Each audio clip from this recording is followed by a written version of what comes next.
तो पुण्यात्मा, वो पुरुषोत्तम कोई और है, और वो पुरुषोत्तम रहता कहां है? वो शाश्वत स्थान में रहता है, सनातन परमधाम में रहता है, और वहां से चलकर आता है। हम सभी आत्माएं उस परम अक्षर ब्रह्म सत्य पुरुष कबीर देव जी की हैं। वो हम सबका पिता है, चींटी से लेकर हाथी, रंग से लेकर राजा तक का। लेकिन यह काल ने हमें अपने स्वरूप से ही अपरिचित करा दिया, हमारे वास्तविक ठिकाने से हमें गुमराह कर दिया। यहाँ जन्म मरण का विधान हमें फाइनल बता दिया, अपने आप को इसने निराकार सिद्ध करवा दिया। क्योंकि ऋषि महर्षियों ने परमात्मा पाने की चेष्टाएं की, क्योंकि आत्मा परमात्मा से बिछड़ने के उपरांत उसी दिन से इसकी खोज में लग गई, क्योंकि आत्मा को परमात्मा के अभाव का बहुत गहरा धक्का लगा।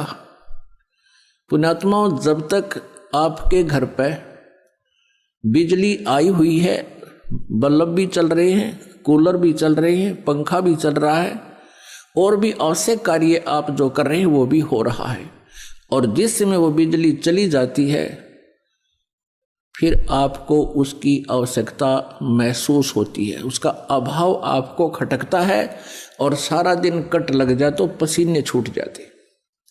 तो ऐसे ही आत्मा को, हम सभी को वहां बहुत सुख था, किसी चीज का कोई अभाव नहीं था। ज्यों ही हम इस काल के साथ यहाँ इसके लोक में आए, हमारा वो लाइट चली गई, परमात्मा से मिलने वाली राहत हमें समाप्त हुई, खत्म हुई।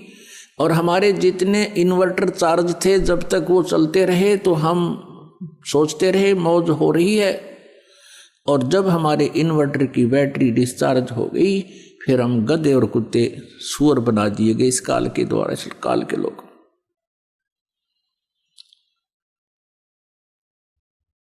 तो पुण्यात्माओं, उस परमेश्वर की तलाश हमने उसी समय से शुरू हो गई, क्योंकि सबसे पहले हम सभी को इस काल ने अपने कृत्रिम स्वर्ग लोक में रखा, कृत्रिम, बनावटी, नकली, और वहां हमारी ही पूंजी को हमें ही देता रहा। एक रेस्टोरेंट बना लिया इसने।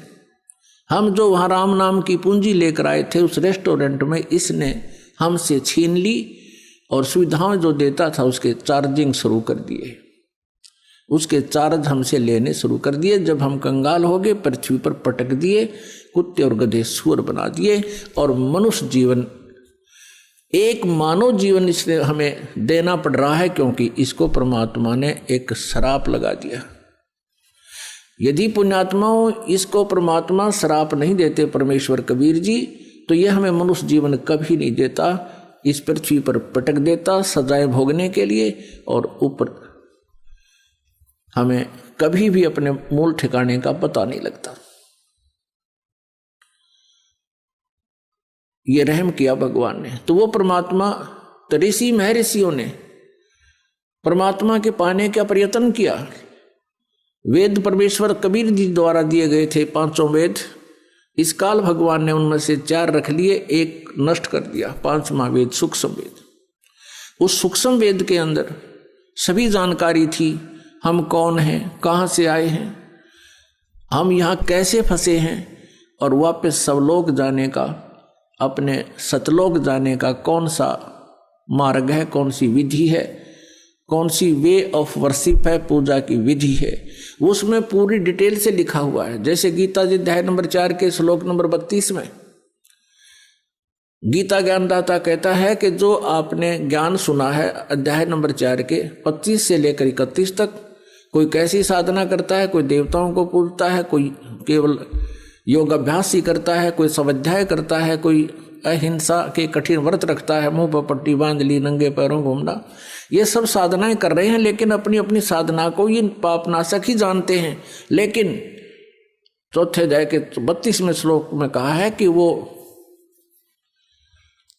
वास्तविक इन यज्ञों की जानकारी, यज्ञ माने धार्मिक अनुष्ठानों की जानकारी सच्चिदानंद घन ब्रह्म की वाणी में, ब्रह्मणे मुखे, ब्रह्मणे मुखे माने सच्चिदानंद घन ब्रह्म यानी परम अक्षर ब्रह्म की वाणी में विस्तार से कहा गया है। उनके जानने से तू सर्वथा कर्म बंधन से मुक्त हो जाएगा। तो वो ज्ञान इस काल ने छुपा दिया और मूर्ख बनाने के लिए कह दिया कि तू किसी संतों से पूछ ले, मैं नहीं जानता।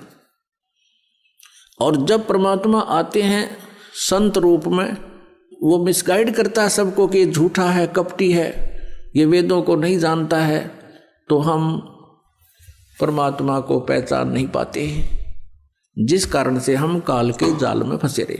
तो यहां उन ऋषि महर्षियों ने इस काल के द्वारा भ्रमित किए हुए ज्ञान के आधार से, लोक वेद से और तथा इन चारों वेदों के आधार से, जिसमें इनकम्प्लीट स्पिरिचुअल नॉलेज है, जिनके अंदर अधूरा आध्यात्मिक ज्ञान है, उस ज्ञान को ही हम संपूर्ण मानकर उसी के आधार से हम साधनाएं करते रहे। ऋषियों ने ओम नाम को सुप्रीम नाम मान लिया, मंत्र अंतिम, और ब्रह्म का जाप बताते रहे।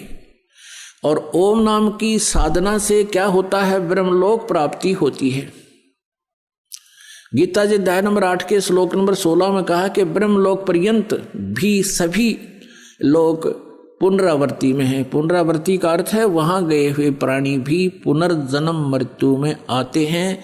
वो शाश्वत स्थान नहीं है, वो सनातन परमधाम नहीं है, वो भी विनाश में आता